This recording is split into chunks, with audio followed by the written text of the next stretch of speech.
नमस्कार, आपका बहुत बहुत स्वागत है आपके अपने चैनल लर्न मैथ इजीली में। आज के वीडियो में हम रिंग होमोमॉर्फिज्म की एक बहुत इंपॉर्टेंट थ्योरम जो है वो डिस्कस करने जा रहे हैं, जिसे कहा जाता है fundamental theorem of ring homomorphism. इसी कॉन्सेप्ट पर बेस्ड यानी fundamental theorem of group homomorphism और सेम टू सेम ऐसी ही थ्योरम हमने वेक्टर स्पेस के अंदर भी कर रखी है और ग्रुप थ्योरी में भी कर रखी है। अगर आप उन दोनों थ्योरम्स को ध्यान से देख लें तो आज की इस थ्योरम को समझना आपके लिए बहुत ही ज़्यादा आसान हो जाएगा। तो चलिए शुरू करते हैं सबसे पहले थ्योरम की स्टेटमेंट से। If f from R to R dash is an onto homomorphism, then R dash is isomorphic to R by kernel F। अब मैं इससे पहले कि इसका प्रूफ स्टार्ट करूं, मैं इसकी कुछ चीज़ें हैं जिनको आपको स्टेप बाय स्टेप पहले एक्सप्लेन करती हूँ। स्टेटमेंट जो है वो यहीं पे कंप्लीट हो जाती है। अब इसके स्टेप्स कुछ इस तरह से है। f हमारे पास में एक ऑन टू मैपिंग दे रखी है। Now f is an onto mapping. इससे हमें क्या मिल गया कि एफ आर जो है वो क्या हो गया, R dash. Also every element of R dash has pre image in R. R dash के हर एक एलिमेंट की प्री इमेज एग्जिस्ट करेगी आर के अंदर, क्योंकि ये एक ऑन टू होमोमॉर्फिज्म है। हमें एक चीज और दे रखी है कि f एक होमोमॉर्फिज्म है। होमोमॉर्फिज्म का यहाँ पर क्या मतलब हुआ, हमें ऑपरेशंस जो हैं और r डैश के डिफाइन हमें दे नहीं रखे हैं, गिवन नहीं दे रखे हैं, तो हम यूजुअल एडिशन और मल्टीप्लिकेशन कंसिडर करते हुए थ्योरम को प्रूव करेंगे। तो f of x plus Y is equal to F X plus F Y होगा, and f of xy is equal to fx fy for all xy belongs to R। Homomorphism दे रखा है इसलिए ये वाली कंडीशन भी ट्रू होगी। Also kernel f is an ideal of R। Kernel f जो है वो R का आइडियल है। इससे हमें क्या पता चलता है कि अगर कर्नल एफ आर का आइडियल है तो R by kernel F is a well defined quotient ring. ये हमारे पास में एक वेल डिफाइंड कोशेंट रिंग आ जाता है। इसलिए एक नेचुरल होमोमॉर्फिज्म, अगर हम यहाँ पर क्या करते हैं, कर्नल एफ को हम आई ले लेते हैं, बार बार कर्नल एफ इतना लंबा लिखें, इससे अच्छा उसको एक कैपिटल अल्फाबेट्स आई से डिनोट कर देते हैं। अब हमारे पास में आर बाय आई जो है वो एक रिंग आ जाती है, ये कोशेंट रिंग है। तो हमारे पास में एक नेचुरल होमोमॉर्फिज्म एग्जिस्ट कर जाएगा। Therefore there exists a natural homomorphism, say H from R to R by I।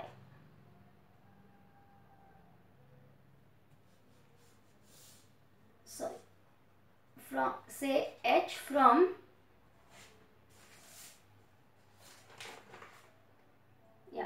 R to R by I। Actually natural homomorphism में मैंने मैपिंग किस तरह से ली है ये मैंने आपको पिछले वीडियो में दिखाया था। मैपिंग कहीं रिवर्स नहीं हो जाए इसलिए मैंने उसको रीचेक करके वापस यहाँ पर आपको ये वाला स्टेप कराया है। तो हमारे पास यहाँ पर एक नेचुरल होमोमॉर्फिज्म एग्जिस्ट करेगा from R to R by I। हमें प्रूफ ये करना है कि एक आइसोमॉर्फिज्म एग्जिस्ट कर रहा है R डैश और R बाय I के बीच में। हमें रिलेशन पता है R और R बाय I का, साथ ही साथ हमको रिलेशन पता है R और R डैश का।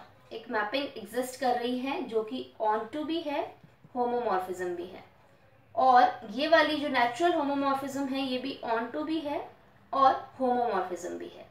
अब हमें एक आइसोमॉर्फिज्म एग्जिस्ट कराना है आर डैश और आर बाय आई के बीच में। तो हम यहाँ पर अब थ्योरम का प्रूफ स्टार्ट करेंगे कि किस तरह से हम एक मैपिंग डिफाइन कर रहे हैं आर बाय आई और आर डैश के बीच में, इस मैपिंग के कॉन्सेप्ट का यूज करते हुए। और वो मैपिंग हम खुद से डिफाइन कर रहे हैं तो वो वाली मैपिंग वेल डिफाइंड भी है, फिर हमें चेक करना है कि वो 1-1 है, ऑन टू है, होमोमॉर्फिज्म है। और इस तरह से एक आइसोमॉर्फिक मैपिंग आइसोमॉर्फिज्म एग्जिस्ट कर रही है आर बाय आई और आर डैश के बीच में, इसलिए ये दोनों जो रिंग्स हैं वो आपस में आइसोमॉर्फिक हो जाएंगे। तो इसका प्रूफ स्टार्ट करते हैं।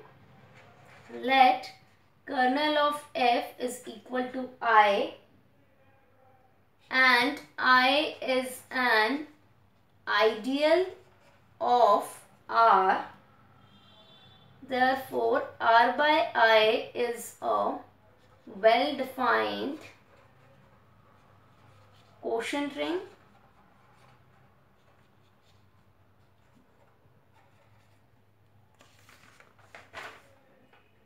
अब हम डिफाइन कर रहे हैं एक mapping, define phi from R by I to R dash. इस तरह से हम डिफाइन करते हैं बाय फाई ऑफ, इसके एलिमेंट्स किस तरह के होते हैं, आर बाय आई के एलिमेंट्स होते हैं हमारे पास में आर प्लस आई की फॉर्म में, ये इस तरह से होते हैं, is equal to R dash के एलिमेंट्स किस तरह से हम फॉर्म करेंगे। देखिए एक मैपिंग एग्जिस्ट कर रही है onto homomorphism, F from R to R dash, ये ऑन टू भी है और होमोमॉर्फिज्म भी है। और हमेशा ही एक नेचुरल होमोमॉर्फिज्म एग्जिस्ट करता है जिसको हम यहाँ पर एच ले रहे हैं, from R to R by I, ये भी एक ऑन टू होमोमॉर्फिज्म है। तो आर डैश के एलिमेंट्स हमारे पास में किस तरह के होंगे, ये एलिमेंट्स होंगे हमारे पास में एफ आर, ये हो गया। तो हम यहाँ पर इसको ले रहे हैं आर डैश के एलिमेंट्स को एफ आर, यहाँ पर हमको पता है R dash is equal to F R है। ये चीज़ हमने थ्योरम की स्टार्टिंग में ही आपको एक्सप्लेन कर दी थी, क्योंकि एफ एक ऑन टू मैपिंग है तो आर डैश जो है वो एफ आर होगा, और आर डैश के हर एक एलिमेंट्स किस तरह की फॉर्म के होंगे, एफ आर। अब ये मैपिंग हमने खुद से डिफाइन करी है, तो सबसे पहले हम ये चेक करेंगे कि क्या ये वेल डिफाइंड है। फाई इज वेल डिफाइंड,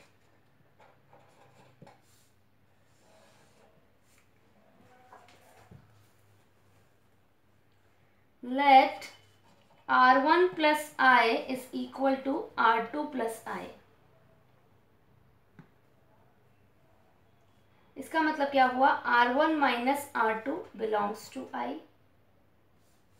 ये क्या है, कर्नल F, ये आ गया। इसका मतलब R1 minus R2 belongs to kernel F। अगर कोई भी एलिमेंट कर्नल F को बिलोंग करता है, इसका मतलब क्या हो जाता है, उसकी इमेज अंडर F जो है वो 0 आ जाती है। यहाँ पर 0 ऑफ R डैश आएगी, तो इसको हम 0 डैश ले लेते हैं, 0 ऑफ R डैश, ये आ गया। अब F of R1 minus R2 को हम किस तरह से लिख सकते हैं, FR1 minus FR2 which is equal to 0 dash. Reason क्या है, because F is a homomorphism, ये आ जाता है FR1 is equal to FR2, और FR1 किसके इक्वल आएगा, फाई R1 प्लस I, और FR2 आएगा फाई R2 प्लस I के इक्वल। यानी कि जब हमने दो एलिमेंट्स को इक्वल लिया तो उनकी जो इमेजेस हैं वो भी इक्वल आ चुकी हैं, तो इसलिए हमारे पास में ये जो मैपिंग है फाई, ये एक वेल डिफाइंड मैपिंग आ गई है। अब हम चेक करते हैं कि क्या फाई 1-1 है। Phi is 1-1। अब हम दो इमेजेस को सेम लेते हैं और हम ये देखेंगे कि दो एलिमेंट्स जो हैं वो भी सेम आ रहे हैं। Let phi of R1 plus I is equal to phi of R2 plus I। Phi R1 plus I किसके इक्वल है, FR1, और ये इक्वल है FR2 के। हम इसको लेफ्ट हैंड साइड लेके आ जाते हैं तो ये आ गया FR1 minus FR2 is equal to 0 dash. 0 dash किसका 0 है, 0 ऑफ R डैश। ये आ जाता है हमारे पास में। अब देखिए f of R1 minus R2 is equal to 0 dash. इसको हम कुछ इस तरह से लिख सकते हैं, because f is a homomorphism. ये आ गया। अब अगर f ऑफ एनी एलिमेंट जो है वो 0 को मैप हो रहा है, f of any element is mapping to 0, इसका मतलब वो किस में बिलोंग कर जाएगा, कर्नल ऑफ f में, जो कि इक्वल है I। Therefore R1 minus R2 belongs to I. Therefore R1 plus I is equal to R2 plus I. यानी कि दो एलिमेंट्स की अगर इमेजेस सेम है तो वो एलिमेंट्स जो हैं वो भी सेम आ रहे हैं। Therefore phi is 1 1. तो इसलिए हमारे पास में phi जो है वो एक 1 1 मैपिंग आ जाती है। अब हम चेक करते हैं होमोमॉर्फिज्म। phi is होमोमॉर्फिज्म, और यहाँ पर हम ये एडिशन और मल्टीप्लिकेशन दोनों के लिए चेक करेंगे। कंसिडर कर लेते हैं phi of R1 plus I plus R2 plus I को। यह आ जाता है phi of R1 plus R2 plus I. Elements को कुछ इस तरह से ऐड करा जाता है क्वोशंट रिंग के अंदर। अब ये हमारे पास में क्या आ जाता है, f of R1 plus R2। इसको हम ऐसे लिखेंगे FR1 plus FR2, because f is a homomorphism. अब f किसके इक्वल है, phi of R1 plus I plus FR2 किसके इक्वल है, phi of R2 plus I। Therefore phi of R1 plus I plus R2 plus I is equal to phi of R1 plus I plus phi of R2 plus I. For all R1 plus I, R2 plus I belongs to R by I. ये आ जाता है हमारे पास में। तो हमारे पास में फर्स्ट जो होमोमॉर्फिज्म वाली कंडीशन है वो यहाँ पर प्रूफ हो जाती है एडिशन वाली। अब हम बात करते हैं मल्टीप्लिकेशन की कंडीशन के लिए। तो हम कंसिडर कर लेते हैं यहाँ पर, consider phi of R1 plus I into R2 plus I. इसको हम किस तरह से लिखेंगे, inside the bracket phi of R1 R2 plus I, और इसकी इमेज क्या है, f ऑफ R1 R2। ये हमारे पास में क्या हो जाएगा, FR1 FR2। ये कहाँ से आया, because f is a homomorphism. अब FR1 किसके इक्वल है, phi of R1 plus I, और FR2 किसके इक्वल है, phi of R2 plus I. Therefore हमारे पास में phi of R1 R2 phi of R1 plus I into R2 plus I is equal to phi of R1 plus I into phi of R2 plus I, और ये सभी R1 plus I और R2 plus I belongs to R by I के लिए true हो रहा है। तो इस तरह से यहाँ पर सेकेंड कंडीशन ऑफ होमोमॉर्फिज्म जो है वो भी ट्रू हो जाती है। therefore phi is a homomorphism। अब हम यहाँ पर ऑन टू चेक करेंगे कि phi जो है वो ऑन टू मैपिंग है। तो इसके लिए हम कोडोमेन का एक एलिमेंट कंसिडर करेंगे।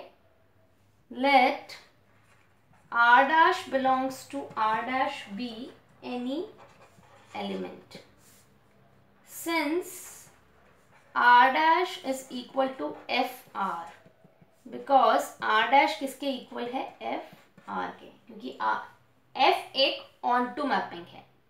यहाँ पर ये भी लिख लीजिए, because F is an onto mapping. Therefore, for Fr belongs to R dash, there exists R plus I belongs to R by I such that F of R plus I is equal to Fr is equal to R dash. और R dash जो था वो हमारे पास में इस ring R dash का एक आर्बिटरी एलिमेंट था, यानी कि हर एक एलिमेंट ऑफ R dash की एक प्री इमेज एग्जिस्ट करती है इन R by I. Therefore, every element of R dash has pre-image in R by I. Therefore, phi is on 2. ये अंडर फाई भी लिख देती हूँ. फाई के अंडर R dash के हर एलिमेंट की प्री इमेज एग्जिस्ट करती है R by I में. Therefore, फाई जो है वो एक ऑन टू मैपिंग आ जाती है. अब हमने फाई को well defined 1-1 homomorphism onto सब प्रूफ कर दिया है. Therefore, phi is an isomorphism. अब यहाँ पर हमने क्या प्रूफ कर दिया है, एक आइसोमॉर्फिज्म एग्जिस्ट कर रही है R by I और R dash के बीच में. इसलिए ये जो दोनों रिंग्स हैं ये आपस में क्या हो जाएंगी, आइसोमॉर्फिक. अगर हमारे पास में कभी भी एक आइसोमॉर्फिज्म मैपिंग एग्जिस्ट करती है दो रिंग्स के बीच में, तो वो आपस में आइसोमॉर्फिक हो जाती हैं. तो इस तरह से हमारे पास में fundamental theorem of ring homomorphism जो है वो यहीं पे कंप्लीट होता है. ये एक बहुत ही ज़्यादा इंपॉर्टेंट थ्योरम है और जैसा कि मैंने वीडियो के स्टार्टिंग में ही बताया था आपको, इस तरह से मिलती जुलती theorem fundamental theorem of group homomorphism अपने ग्रुप थ्योरी में डिस्कस कर रखी है और fundamental theorem of vector space homomorphism अपने वेक्टर स्पेस के अंदर ऑलरेडी डिस्कस कर चुके हैं आप. और अगर वो दोनों थ्योरम्स को आप इस थ्योरम की शुरुआत से पहले ही रेफर कर लेंगे तो आपको ये वीडियो एक बार देखते ही पूरा अच्छे से समझ में आ जाएगा. इस तरह से हमारे पास में आज का ये जो थ्योरम है वो यहीं पे कंप्लीट होता है. अगर आपको आज का मेरा ये वीडियो पसंद आता है तो वीडियो को लाइक करें और फ्यूचर में इसी तरह से हायर मैथमेटिक्स के वीडियोस देखने के लिए लर्न मैथ इजीली चैनल को सब्सक्राइब करना बिल्कुल भी ना भूलें. Thank you so much for watching.